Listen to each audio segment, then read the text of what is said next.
ผมดร.ธเนศอีกครั้งหนึ่งนะฮะ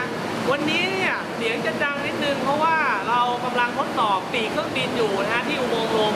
นะครับที่มอเกษตรศรีราชาฮะเรามีอุโมงค์ลมด้วยรู้ยังนะฮะตอนนี้ก็กำลังทดสอบปีกอยู่เพราะว่าค่าของมันเนี่ยยังเหมือนกับว่ายังต้องมีการเทสนะฮะผมก็ไม่รู้หรอกว่าเขาเทสอะไรบ้างนะฮะเดี๋ยวให้ดูนะฮะเขากำลังทำกันอยู่เลยเดี๋ยวหมุนกล้องให้ดูนิดนึงนะครับ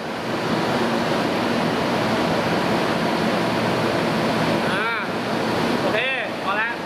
นะฮะก็อาจารย์เขากำลังทำกันอยู่นะครับผมก็มาเก็บภาพให้ทุกคนดูว่าที่เนี่ย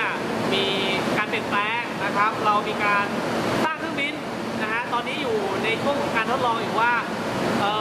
ปีกเนี่ยจะใช้เป็นแบบไหนนะครับแล้วก็ที่ศรีราชาเรามีโครงการที่จะทำเครื่องบินน้ำออกมานะฮะแล้วก็เดี๋ยวติดตามกันว่าเครื่องบินน้ำเนี่ยมันจะประสบความสำเร็จหรือเปล่าแล้วก็บินได้จริงไหมนะฮะแล้วติดตามกันครับสวัสดีครับ